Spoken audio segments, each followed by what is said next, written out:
வணக்கம் ஃப்ரெண்ட்ஸ். சிறகடிக்க ஆசை சீரியலில் இன்னைக்கு எபிசோடில் என்ன நடக்குதுன்னு பார்க்கலாம் வாங்க. முத்துவை தேடி கொஞ்சம் டிரைவர்ஸ் வந்திருக்கேன். விஜயா முதலாளியை பார்க்க வந்தோன்னு சொன்னதில் மனோஜ் தான் முதலாளின்னு கூட்டிகிட்டு வந்து நிறுத்துறாங்க. அம்மா, நாங்கள் இவங்கள பார்க்க வரல, எங்கள் முத்து முதலாளியை பார்க்க வந்திருக்கோன்னு அவங்க சொல்ல விஜயாவும் மனோஜும் செம்மையாக பல்பு வாங்குறாங்க. சத்தம் கேட்டு ரவி அங்கே வந்து நிற்க வெளியே வந்த அண்ணாமலை முத்து முத்து அப்படின்னு கதவை தட்ட அப்பான்னு வர்றாரு அவர் ரூம்ல இருந்து. உன்னை பார்க்கறதுக்கு வந்திருக்காங்கன்னு அவர் சொல்லி முடிக்கக்குள்ளேயே நிமிந்து பார்க்குற முத்த வாங்க வாங்க வாங்க வாங்கண்ணே, வணக்கண்ணே அப்படின்னு பெரிய கும்பிடா போட்டுட்டு ஓடி வர்றாரு. அவங்களும் ரொம்ப உற்சாகமா வணக்கம் வணக்கம் வணக்கம் முதலாளி அப்படிங்கிறவங்க பின்னாடி திரும்பி மாலையை கொடுறான்னு கேட்க எதுக்குப்பா இதெல்லாம்னு முத்து கேட்டுட்டு இருக்காரு. அதுக்குள்ள அவங்க மாலையை எடுத்து முத்துவோட கழுத்துல போட்டு விட அண்ணாமலையும் முத்துவுக்கு பின்னாடி வந்த மீனாவும் இந்த காட்சியை பார்த்து ரொம்ப ரசிச்சிட்டு இருக்காங்க. மற்ற டிரைவர்ஸ் எல்லாம் கிளாப் பண்ணிட்டு இருக்காங்க. ரவியுமே ரொம்ப சந்தோஷமா பார்த்துட்டு இருக்காரு. கண்ணாடியில் சரியா தெரியலன்னு என்னமோ மனோஜ் கண்ணாடியை கழட்டி பார்த்துட்டு இருக்க விஜயாவோட முகம் வாடி வதங்கி போன காலிஃப்ளவர் மாதிரியே இருக்கு. மனோஜ் கண்ணெல்லாம் சிமிட்டிக்கிட்டு மறுபடியும் கண்ணாடியை போட்டு தெளிவாக பார்க்க முயற்சி பண்ணுறாரு. முத்து கழுத்தில் மாலையை போட்டு விட்டுட்டு இவங்கெல்லாம் கிளாப் பண்ணிட்டு இருக்க அதெல்லாம் ஒன்றும் இல்லை விடுங்கன்றாரு முத்து. மாலையை கழட்டி ஓரமாக வச்சுட்டு என்ன புதுசாக முதலாளிலாம் கூப்பிடுறீங்க, நானும் உங்களை மாதிரி தொழிலாளி தானே. சொல்ல போனால் உங்கள் எல்லாரையும் விட எனக்கு தான் கடன் அதிகமாக இருக்குது. நீங்கள் என்னை எப்போவுமே முத்துன்னே கூப்பிடுங்க அப்படின்னு முத்து சொல்ல அதில் ஒருத்தர் என்ன இருந்தாலும் நீங்கள் எங்கள் முதலாளி தானேங்கிறாரு. முதலாளி எல்லாம் கிடையாது, நாம எல்லாரும் சேர்ந்து தான் வேலை பார்க்குறோம், அவ்வளவுதான் முத்து சொல்ல ஐயோ இவனுக்கு வந்த வாழ்க்கையை பாரு அப்படின்னு விஜயா மனோஜை பார்க்க பாருமா எவ்வளோ பில்டப் கொடுத்துட்டு இருக்கான் அப்படின்னு மனோஜ் பார்க்குறாரு. ஏங்க எல்லாரையும் உட்கார சொல்லுங்க, நான் காஃபி எடுத்துட்டு வரேன்றாங்க மீனா. வாங்க வாங்க எல்லாரும் உள்ளார வாங்க உட்காருங்க அப்படின்னு முத்து சொல்ல அதில் கொஞ்சம் வயசில் பெரியவராக இருக்கவர் இல்லை இல்லை பரவாயில்லைங்க இருக்கட்டும், இந்த வார கலெக்ஷன் பணத்தை கொடுக்கலான்னு வந்தோங்கிறாரு அவரு.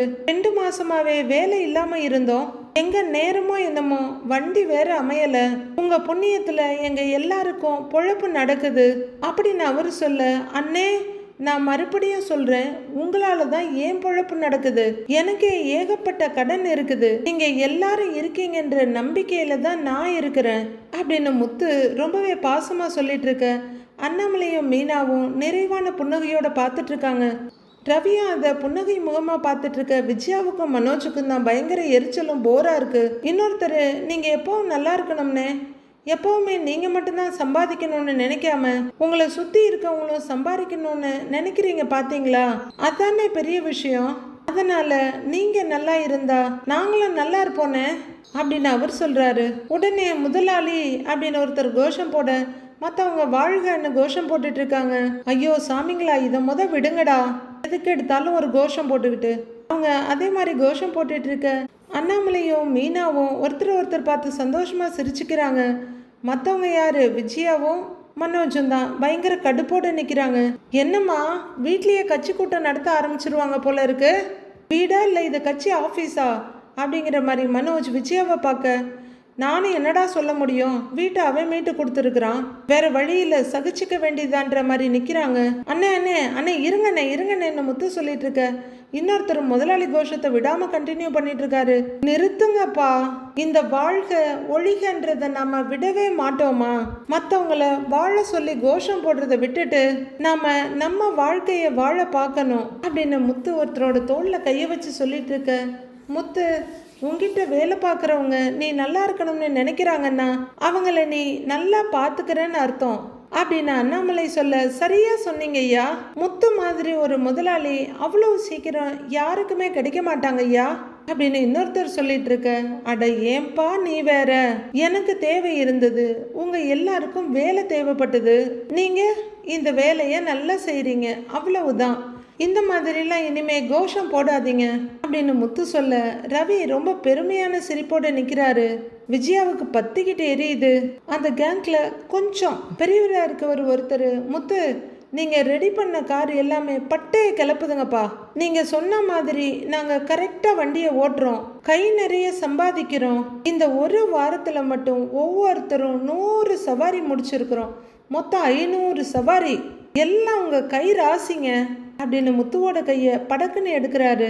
அண்ணே, அதெல்லாம் ஒன்றும் கிடையாது, எல்லாத்துக்குமே உங்க கடினமான உழைப்பு தான் காரணம். இந்த ராசி பார்க்கறதெல்லாம் கையால் ஆகாதவன் தான் பார்ப்பான் அப்படின்னு மனோஜுக்கு இன்டைரக்டா ஒரு சூடு வேற வச்சிடுறாரு முத்து. சரியா சொன்னீங்க, தான் மேல நம்பிக்கை இல்லாதவங்க தான் ராசி சரியில்லை, நேரம் சரியில்லை, ஏதாவதுன்னு காரணம் சொல்லிக்கிட்டே இருப்பாங்க அப்படின்னு மீனா சொல்ல, உண்மைதான் நீ, நம்ம திறமை மேல நம்பிக்கை வச்சா அது மட்டும் போதும், எந்த வேலையா இருந்தாலும் அதுல சக்சஸ் தானா வந்து சேரும் அப்படின்னு ரவி சொல்ல, கரெக்டடாங்கிறாரு அண்ணாமலை. முத்து, இந்த வாரம் கலெக்ஷன் பணம் இருக்கு, வாங்கிக்க அப்படின்னு அந்த வயசுல கொஞ்சம் பெரியவரா இருக்கவரு பாக்கெட்ல இருந்து பணத்தை எடுக்க, பணம்னு விஜயாவோட கண்ணும் மனோஜோட கண்ணும் அப்படியே இறைய பார்த்த கழுகு மாதிரி அங்க போகுது. அவர் ஒரு சின்ன பண்டல் பணத்தை எடுத்து கொடுக்க, விஜயாவும் மனோஜும் அப்படியே முகத்தை சுண்டலி மாதிரி வச்சுட்டு பார்த்துக்கிட்டு இருக்கிறாங்க. கலெக்ஷன் பணத்தை வீடு தேடி கொண்டு வந்து கொடுக்குறீங்க, எல்லாம் கரெக்டாக தானே இருக்கும் அப்படின்னு வாங்கிக்கிற முத்து கொஞ்சம் பணத்தை எடுத்து, இந்தாங்க, இது உங்களுக்கான போனஸ்னு கொடுக்குறாரு. எங்களுக்கு எதுக்கு முத்து, எங்களை தான் வர்ற கேஷ்ல பாதி எடுத்துக்க சொல்லிட்டீங்களே அப்படின்னு சொல்ல, அண்ணே இது எக்ஸ்ட்ரா போனஸ்ன்னு பிடிங்க, எல்லாருக்கும் சேர்த்து தான் வச்சிருக்கிறேன், பிரிச்சுக்கங்க அப்படின்னு முத்து ஒருத்தர் கையில் வைக்க, ஐயோ பாவி, அவ்வளோ பணத்தை அள்ளி கொடுக்குறான் பாரு அப்படின்ற மாதிரி விஜயா பார்க்குறாங்க. ஐயோ, சும்மா இருக்க நாளையிலேயே போனஸா, அதுவும் இவ்வளோ பணமா ஆன்னு பார்த்துட்டு இருக்காரு மனோஜ். எந்த ஒரு சங்கடமும் சலிப்பும் இல்லாம அண்ணாமலையும் மீனாவும் பார்த்துட்டு இருக்கிறாங்க. அப்புறம் நான் கட் அண்ட் ரைட்டாலாம் இருக்க மாட்டேன், ஏதாவது அவசரம் பணம் தேவை இருக்குன்னா என்கிட்ட கேளுங்க, நான் முன்பணமா கூட கொடுத்துட்றேங்கிறாரு முத்து. சரி முத்துன்னு கொஞ்சம் பேர் சொல்ல, சரின்றாங்க 2-3 பேர்.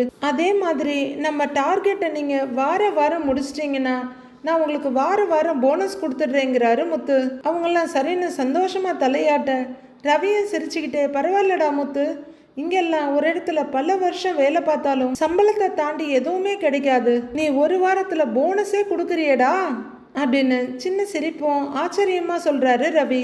டேய், நமக்கு லாபம் வர்றப்ப அந்த லாபத்துல நம்ம கிட்ட வேலை பார்க்குறவங்களுக்கும் பங்கு கொடுக்கணும்ல, அதானே நியாயம்னு முத்து கேட்குறாரு. சரிடா அப்படிங்கிற மாதிரி ரவி புன்னகையோட பார்க்க, டேய் ஓவரா ஆடிக்கிட்டு இருக்கடா, இதெல்லாம் நல்லதுக்கு இல்லை அப்படிங்கிற மாதிரி மனோஜ் ஓர பார்வை பார்க்குறாரு.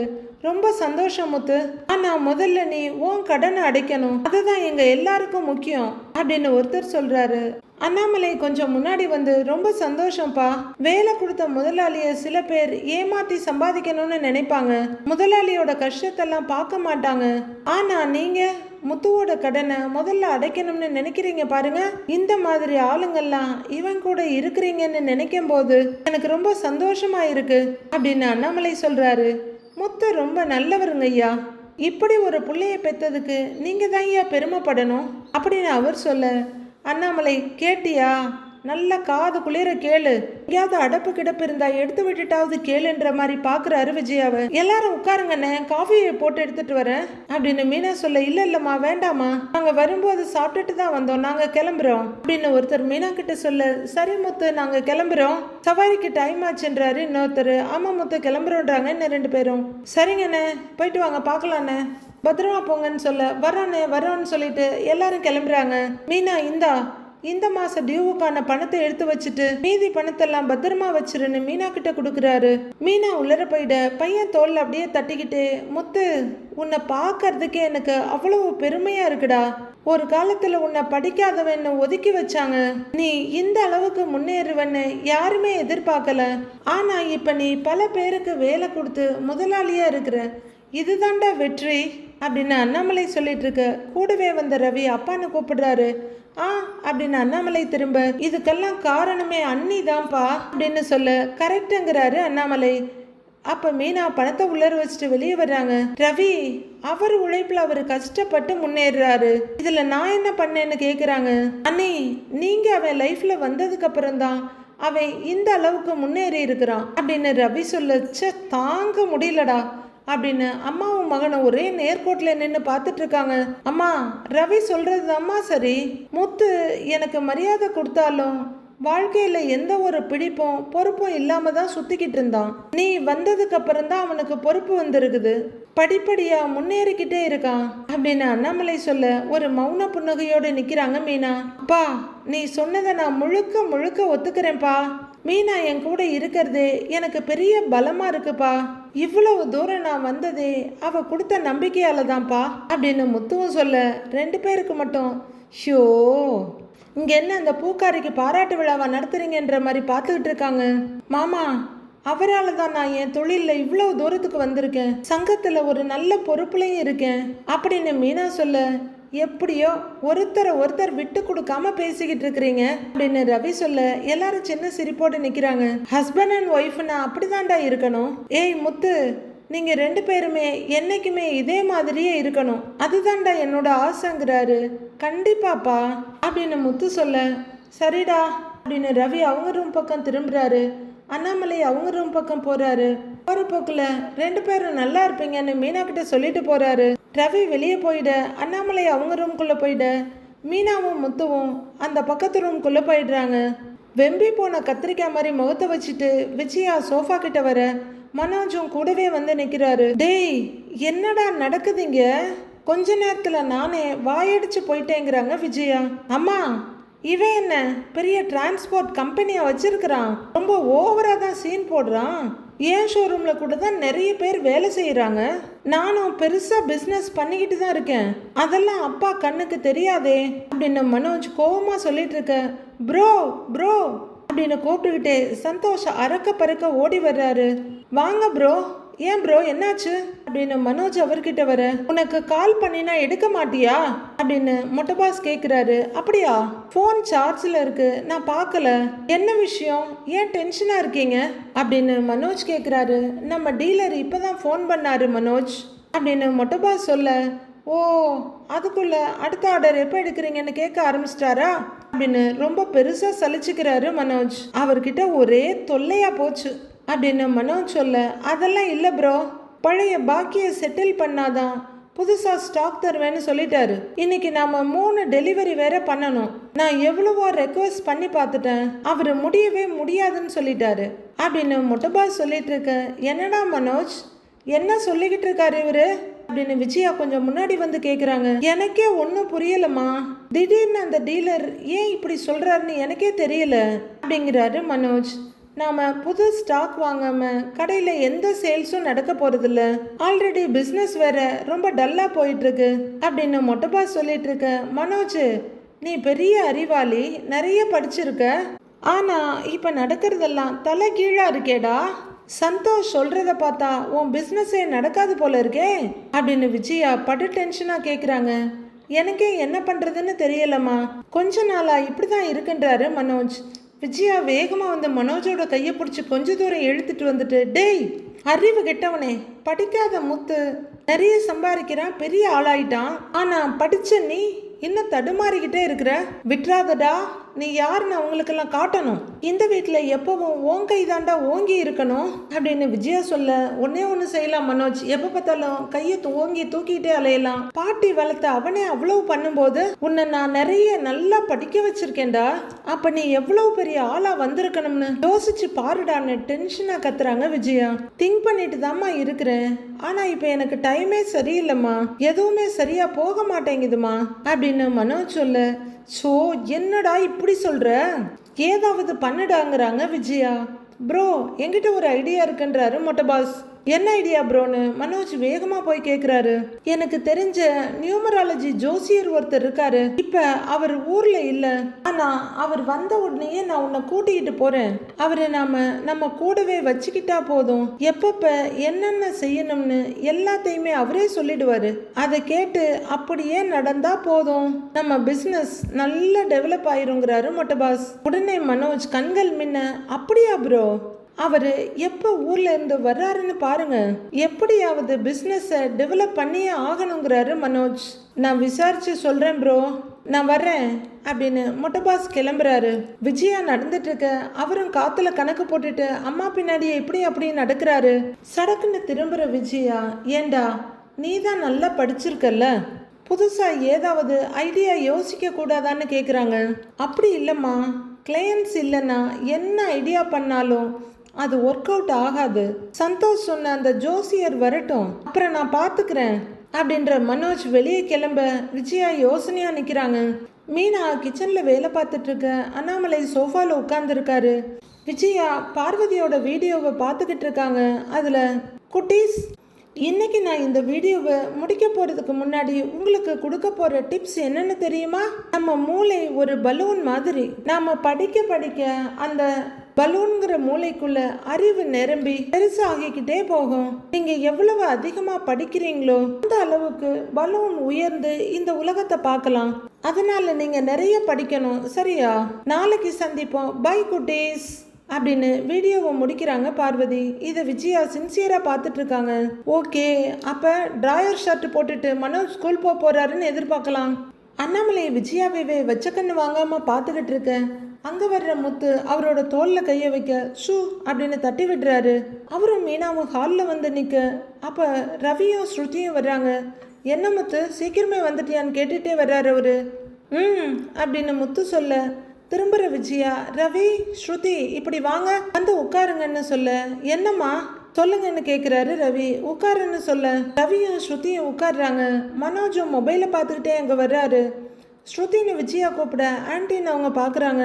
இந்த பார்வதி இருக்காளே, அவ பாட்டுக்கு என்னென்னமோ பேசுறா. கேட்டா ஆன்லைன் வீடியோன்னு என்னென்னமோ சொல்றா. அவ நிறைய சம்பாதிக்கிறாளாமே அப்படின்னு விஜயா சொல்ல, ஆமா ஆண்டி, நானும் அவங்க வீடியோஸ் எல்லாம் பார்த்துருக்கேன், நல்ல ஸ்டோரிஸ் எல்லாம் சொல்றாங்கன்றாங்க ஸ்ருதி. என்ன பெரிய கதைய சொல்றா, எல்லாருக்கும் தெரிஞ்ச கதையை தான் அவ சொல்றா அப்படின்னு விஜயா சொல்ல, அப்பா அம்மாவுக்கு எல்லா கதையும் தெரியும் போல இருக்குன்றாரு முத்து. அண்ணாமலை வாத்து மாதிரி வாய வச்சுட்டு பார்த்துட்டு இருக்க.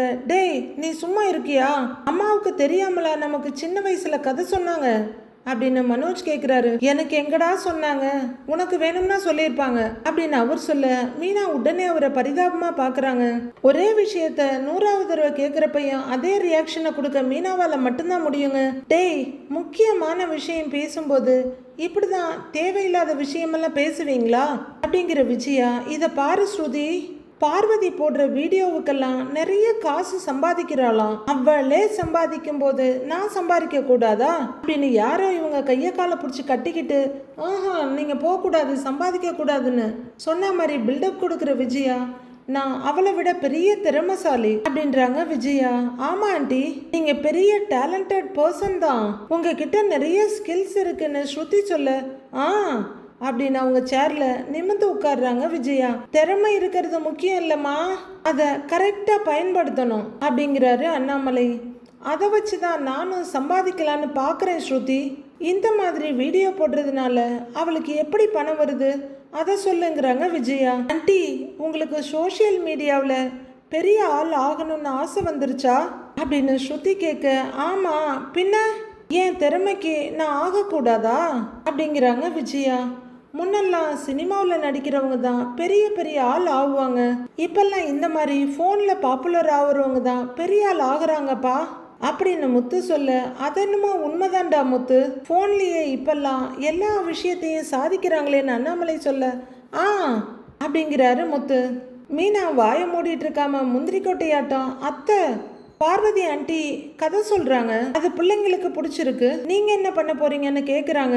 அவளுக்கு கதை மட்டும்தான் சொல்ல தெரியும், என் கையில நிறைய திறமை இருக்கு, நீ சொல்லு ஸ்ருதி அப்படின்னு விஜயா கேட்க, ஆண்டி நீங்க சோஷியல் மீடியாவில் முதல்ல ஒரு சேனல் ஆரம்பிக்கணும் அப்படின்னு சொல்ல, அதுக்கு காசு வேணுமான்னு கேட்குறாங்க விஜயா. அதுக்கு காசெல்லாம் வேண்டாமா, அதுக்கு மொபைல் இருந்தா போதும், யார் வேணும்னாலும் ஆரம்பிக்கலான்றாரு ரவி. ஸ்ருதியும் ஆமான்னு தலையாட்ட, என் கையில தான் மொபைல் இருக்கேன்னு வேகமா தலையாட்டுறாங்க விஜயா. அதுல அப்லோட் பண்றதுக்கு நாம நிறைய வீடியோஸ் எடுக்கணும், உங்களுக்கு தெரிஞ்ச விஷயங்கள் எல்லாம் எடுத்து வீடியோஸா பண்ணி அப்லோட் பண்ணணும், நீங்க நிறைய வீடியோஸ் போடணும், அதை நிறைய பேர் பார்க்கணும், அப்ப அதுல இருந்து நீங்க ஏர்ன் பண்ண முடியும்னு ஸ்ருதி சொல்லிட்டு இருக்க. அப்படியே முகம் மலர கேட்டுட்டு இருக்காங்க விஜயா. கொஞ்சம் யோசிக்கிறவங்க, அது சரி, அப்படி போட்டா பணம் நமக்கு யார் தருவாங்கன்னு விஜயா கேக்குறாங்க. இப்ப நம்ம வீடியோவெல்லாம் பாக்குறாங்களே, அவங்க தருவாங்களா அப்படின்னு விஜயா கேக்குறாங்க. ஆமாம்மா, இந்த வீடியோவை பார்த்துட்டு வீடு தேடி வந்து காசு கொடுத்துட்டு மாலை மரியாதை பண்ணிட்டு போவாங்கன்றாரு முத்து. ஸ்ருதியும் ரவியும் சிரிக்க, அம்மா இவன் கிண்டல் பண்றாமா அப்படிங்கிறாரு மனோஜ். அவனை விடுடா, ஸ்ருதி நீ சொல்லு.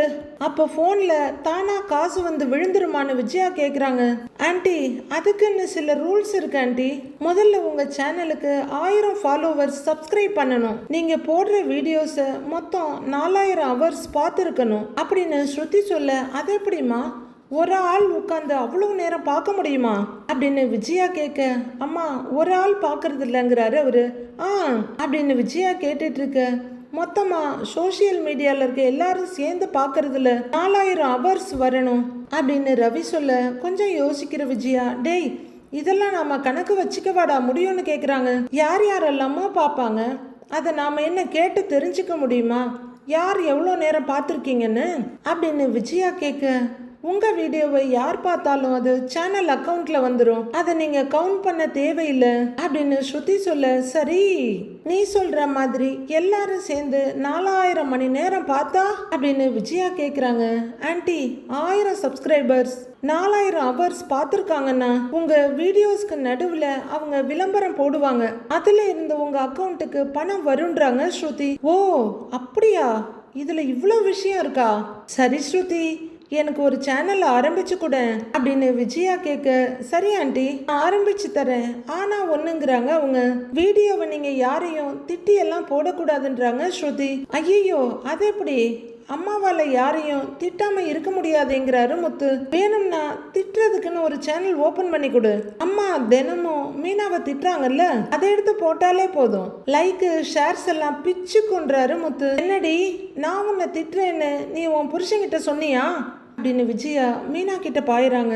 ஆஹா அப்படின்னு மீனா சொல்ல, அதையே திட்டுற மாதிரி தானே கேட்குற அப்படிங்கிறாரு அண்ணாமலை. ஆண்டி நீங்க யாரையாவது திட்டினா சேனலை பிளாக் பண்ணிடுவாங்க, அப்புறம் காசு வராதுன்னு ஸ்ருதி சொல்ல, அப்படின்னு வாய் திறக்கிறாங்க விஜயா. அப்புறமா ரொம்ப யோசிக்க, அம்மா நீங்க பேசலாம் வேண்டாமா, நீங்க தான் நல்லா டான்ஸ் ஆடுவீங்கல்ல, அதை வீடியோ எடுத்து போட்டாலே நிறைய பேர் பார்ப்பாங்கன்றாரு மனோஜ். விஜயா இது கூட நல்ல ஐடியாவா இருக்கேன்னு யோசிச்சுட்டு இருக்க, ஆமாம்மா நீங்க டான்ஸ் டியூட்டோரியல் வீடியோ போடுங்க அப்படிங்கிறாரு ரவி. அத்தை இப்பெல்லாம் எல்லாரும் கிளாஸுக்கு போறதில்ல, வீட்டுல இருந்தே எல்லாமே கத்துக்கணும்னு நினைக்கிறாங்க அப்படின்னு மீனா சொல்ல, அதெல்லாம் உனக்கு எப்படி தெரியும்னு விஜயா கேள்வியா பாக்குறாங்க. நானும் அடிக்கடி வீடியோ எல்லாம் பாப்பேன்ல அப்படின்னு மீனா சொல்ல, பரவாயில்ல நீ எல்லாம் வீடியோ பாக்குற அப்படின்னு ஒரு இழுப்பு இழுக்கிறாங்க விஜயா. அது என்னம்மா நீ எல்லாம், ஏன் அவ பார்க்க கூடாதா? போனுன்னு ஒண்ணு எல்லார் கைக்கும் வந்து அது ஜனநாயகமா சேர்ந்துருக்குது, அதுலயும் நீ பார்க்கலாம் நீ பார்க்க கூடாதுன்னு பிரிக்காதீங்க அப்படின்னு முத்து சொல்றாரு. டேய் சும்மா இருடா அப்படிங்கிற விஜயா.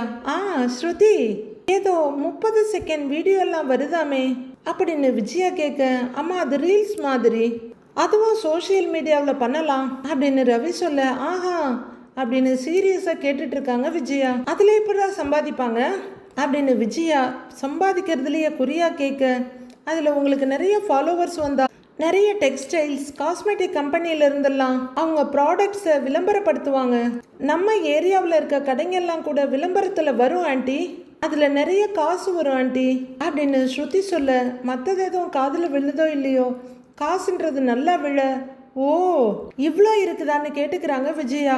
ஆமா ஆண்டி இன்னும் நிறைய இருக்கு, நான் உங்களுக்கு எல்லாமே சொல்றேன், ஆனா நீங்க ஏர்ன் பண்றதுலேருந்து எனக்கும் ஷேர் வரணும் அப்படின்னு ஸ்ருதி சொல்ல, விஜயாவுக்கு இப்பவே முகம் சுருங்கிடுது. ஷேரா அப்படின்னு கேட்க, சும்மா சொல்லி கொடுக்க முடியாதுல்ல அப்படின்னு சிரிக்கிறாங்க ஸ்ருதி. அம்மா இவளே ஒரு பிசினஸ் உமன் இல்ல, அதான் உஷாரா இருக்கான்னு சிரிக்கிறாரு ரவி. சரி சரி எனக்கு வந்தா உனக்கு கொடுக்குறேன், நீ விஷயத்த சொல்லுங்கிறாங்க விஜயா. ஓகே ஆண்டி கிளியரா சொல்றேன் நல்லா கேட்டுக்கங்க அப்படிங்கிற ஸ்ருதி எழுந்து விஜயா பக்கத்துல வந்து அவங்க மொபைலை வாங்கி அவங்க கிட்ட காட்டிக்கிட்டே, முதல்ல இதில் ஒரு அக்கௌண்ட்டை ஓப்பன் பண்ணணும், அதுக்கப்புறம் தான் உங்களுக்கு ஃபாலோவர்ஸ் சப்ஸ்கிரைபர்ஸ் எல்லாம் வருவாங்க, அதுலேருந்து தான் உங்கள் அக்கௌண்ட்டுக்கு பணம் வந்து சேரும், நிறைய ஃபாலோவர்ஸ் வந்தாங்கன்னா அப்படின்னு ஸ்ருதி சொல்லிட்டு இருக்க, முத்து மெதுவாக வந்து அண்ணாமலை கிட்ட குனிகிறாரு. என்னப்பா அம்மா புதுசாக ஒரு சேனல் ஆரம்பிக்க போகிறாங்களா அப்படின்னு கேட்க, இல்லடா புதுசாக ஒரு கூத்து ஆரம்பிக்க போறாங்கிறாரு அண்ணாமலை. என்னமா பண்ணிட்டு போகட்டும்னு அண்ணாமலை சொல்ல, முத்து சிரிச்சுக்கிட்டே நிமிந்துக்கிறாரு. மனோஜ் ஷோரூம்ல நின்றுட்டு இருக்க வேகமா ஓடி வர்றாங்க ஜீவா. பாஸ் இந்தாங்க அப்படின்னு நீட்ட, எவ்வளோ இருக்குன்னு கேட்குறாரு மனோஜ். பேங்க்ல இருந்து 35,000 எடுத்துட்டு வந்தேன். அதுல 10,000 நம்ம ஷோரூம் மெயின்டெனன்ஸ்க்கு எடுத்துக்கிறேன். மீதி இதுல 25,000 இருக்குங்க பாஸ் அப்படின்னு நீட்டுறாங்க. கரெக்டா இருக்குல்லன்னு மனோஜ் கேட்க, வேணும்னா எண்ணி பாத்துக்கங்கன்றாங்க ஜீவா. அதுக்கு இல்ல, நீ கரெக்டா தான் கொடுப்ப. ஆனா நான் பணம் கொடுக்குற இடத்துல ஒரு நோட்டு குறைஞ்சா கூட கோர்ட் எம்ஏல ஆக்ஷன் எடுக்கும். அதுக்கு தான் கரெக்டா இருக்கான்னு கேட்டேங்கிறாரு மனோஜ். அப்போ மொட்டை பாஸ் சந்தோஷ் அங்க வர, இந்தாங்க இதுல 25,000 இருக்கு அப்படின்னு கொடுக்க, அவர் அதை வாங்கிக்கிட்டு, என்ன பாஸ் எனக்கு இது போனஸான்னு கேட்குறாரு. பாஸ் உங்களுக்கு மட்டும் தனியா கொடுப்பாரா அப்படின்னு ஜீவா உடனே போட்டிக்கு வர்றாங்க. ரோஹிணி கிட்ட கொண்டு போய் கொடுத்துட்டு வந்துருங்க அப்படின்னு மனோஜ் சொல்ல, ரோஹிணி கிட்டயா எதுக்கு ப்ரோ அப்படிங்கிறாரு மொட்டை பாஸ். கோர்ட் ஆர்டர் படி ரோஹிணிக்கு மாசம் 25,000 ரூபாய் மெயின்டெனன்ஸ்க்கு கொடுக்கணும்ல, அதுக்கு தான் அப்படின்னு மனோஜ் சொல்ல, நான்லாம் போக மாட்டேன் ப்ரோ, நீயே போய் கொடுத்துருங்கிறாரு அவரு. ஏன் போக மாட்டீங்கன்னு மனோஜ் கேட்குறாரு. இல்ல ப்ரோ, போன மாசம் எங்கிட்ட தான் கொடுத்து ரோஹிணி கிட்ட கொடுக்க சொன்னேன். நான் போய் கொடுத்ததுக்கு ரோஹிணி வாங்க மாட்டேன்னு சொல்லிட்டாங்க. உன்னையவே கொண்டு வந்து கொடுக்க சொன்னாங்க. நான் அங்க வச்சுட்டு ஓடி வந்துட்டேன். உங்க 2 பேருக்கு நடுவுல நான் எதுக்கு ப்ரோ, அதனால நீயே கொண்டு போய் கொடுத்துரு அப்படின்னு அந்த 25,000 அங்க இருக்க டேபிள் மேல வச்சிடுறாரு மொட்டை பாஸ். இந்த மாதிரி வம்பு பிடிச்ச வேலையெல்லாம் எங்கிட்ட கொடுக்காதுன்றாரு அவரு. இதுல என்ன ப்ரோ ப்ராப்ளம் வரப்போகுது, போய் கொடுத்துட்டு வாங்கன்றாரு மனோஜ். வேணாம் ப்ரோ, என்னை விட்டுடு, நீயே கொண்டு போய் கொடு. நான் கொண்டு போய் கொடுத்தா கண்டிப்பா ரோஹிணி வாங்க மாட்டாங்க, உன்னதான் வர சொல்லுவாங்க. அதுவும் இல்லாம அவங்கள பார்த்தாலே எனக்கு கொஞ்சம் பயமா இருக்குங்கிறாரு மொட்டை பாஸ். என்ன பயம்னு மனோஜ் கேட்க, சாட்டையடி வாங்கின ஃபிளாஷ்பேக் எல்லாம் வந்திருக்கும் பாஸ் அப்படின்னு ஜீவா சொல்ல, அட நீ வேற, நீ என்னம்மா அதெல்லாம் ஞாபகப்படுத்திக்கிட்டு, என்னாலெல்லாம் போக முடியாது ப்ரோ, எனக்கு வேலை இருக்குன்றாரு சந்தோஷ். மனோஜ் கொஞ்சமா முன்னாடி குனிஞ்சு, என்ன வேலைன்னு கேக்குறாரு. அந்த ஏசி டீலர் வர சொல்லி இருந்தாருல்ல, அங்க ஸ்டாக் எடுக்கிறத பத்தி பேசணும், நான் போறேன், நீயே கொண்டு போய் கொடுன்னவரு மொத்தமா கழண்டுக்க முயற்சி பண்றாரு. நான் ஒரு வேலை சொன்னா செய்யாதீங்க, நானே கொண்டு போறேன் அப்படின்னு மனோஜ் பணத்தை கையில எடுக்கிறாரு. ஆனாலும் 25,000 ரூபாய் கொஞ்சம் ஜாஸ்தியான அமௌண்ட்டு தாங்க பாஸ் அப்படின்னு ஜீவா சொல்ல, என்ன பண்றது, கோர்ட் ஆர்டர் அதானே சொல்லி இருக்கு, நான் கொடுத்துதான் ஆகணுங்கிறாரு மனோஜ். சார் இது நல்லா இருக்குல்ல, நான் மாசம் பூரா வேலை செஞ்சு 20,000 தான் வாங்குறேன். ஆனா ரோஹிணி ஒண்ணுமே வேலை செய்யாம 25,000 ரூபாய் வாங்குறாங்க அப்படின்றாங்க ஜீவா. அதுக்கு என்ன பண்றது, டைவர்ஸ் கிடைக்கிற வரையிலும் கொடுத்துதான் ஆகணுங்கிறாரு மொட்டை பாஸ். சரி சரி விடுங்க, அந்த டீலரு கூட அப்புறம் பார்த்துக்கலாம், நீங்களே போய் கொஞ்சம் இந்த பணத்தை கொடுத்துட்டு வாங்கன்றாரு மனோஜ் மறுபடியும். முடியாது ப்ரோ, என்னாலெல்லாம் முடியவே முடியாது, என்னை விட்டுடுன்னு கட் அண்ட் ரைட்டா சொல்லிடுறாரு மொட்டை பாஸ். மனோஜ் அவரை முறைச்சிக்கிட்டு இருக்க, நீங்க அடிச்சுக்குவீங்க சேர்ந்துக்குவீங்க, நடுவுல வர்ற ஆளுக்கு தான் தர்ம அடி விழுது, உனக்கு ஒரு பெரிய கும்பிடு போடுறேன், என்னை விட்டுடு அப்படின்னு மொட்டை பாஸ் கும்பிடு போட்டு சொல்ல, அப்ப நான் தான் போயிட்டு வரணுமான்னு கேட்குறாரு மனோஜ். ஆமாம் ப்ரோ, ரோஹிணி உன் ஒய்ஃப் தானே, இப்போ நீ தான் போயாகணுங்கிறாரு மொட்டை பாஸ். இப்போ என் ஒய்ஃப் இல்லை, அதுக்கு தான் இந்த பணத்தையே கொடுக்குறேங்கிறாரு அவரு. ஒய்ஃபாக இருந்தால் கூட இவ்வளவு பணம் கொடுக்க வேண்டிய அவசியம் இல்லை ப்ரோ அப்படின்றாரு மொட்டை பாஸ். பாஸ் நீங்கள் போய் கொடுக்கறதுல என்ன ப்ராப்ளம், அவங்க உங்ககிட்ட நல்லா தானே பேசுகிறாங்க அப்படின்னு ஜீவா கேட்க, எனக்கு எந்த ப்ராப்ளமும் இல்லை, ஆனால் இந்த விஷயம் அம்மாவுக்கு தெரிஞ்சு அவங்க டென்ஷன் ஆகி என்ன திட்டுவாங்க அப்படின்னு மனோஜ் சொல்ல, அப்போ இந்த மேட்ரை உங்கள் அம்மா கிட்ட சொல்லவே சொல்லாதீங்க, அவ்வளவுதான் ஐடியா கொடுக்குறாரு மொட்டை பாஸ். ஏன்பா எதுக்குப்பா இத்தனை பிரச்சனை இத்தனை ஆர்குமெண்ட்டு, பேசாமல் அக்கௌண்ட் ட்ரான்ஸ்ஃபர் பண்ணிட்டு போக வேண்டியது தானே. மனோஜ் அவரையே முறைச்சிட்டு இருக்க, உண்மையை மறைக்கிறது என்ன உனக்கு பெரிய விஷயமா, நீ சொன்னாதானே தெரியுங்கிறாரு அவரு. கூட இருந்துகிட்டே என்னென்ன பேசுற பாருன்ற மாதிரி மனோஜ் முறைப்பா பார்க்க, இல்லை ப்ரோ இங்கே நாம எல்லாருமே ஒரு சில நேரங்கள்ல இந்த மாதிரி பொய் சொல்லி தானே ஆகணும், அதை தான் அப்படின்னு சமாளிக்கிறாரு அவரு. சரி சரி நானே போய்க்கிறேங்கிற மனோஜ். சரி ஜீவா நீ ரோஹிணிக்கு ஃபோன் பண்ணி எங்க இருக்கா என்ன விஷயம்னு கேட்டு சொல்லுங்கிறாரு. ஓகே பாஸ், நான் அவங்களும் ஃபோன் எடுத்துட்டு கொஞ்சம் தள்ளி வந்து ரோஹிணிக்கு கால் பண்றாங்க.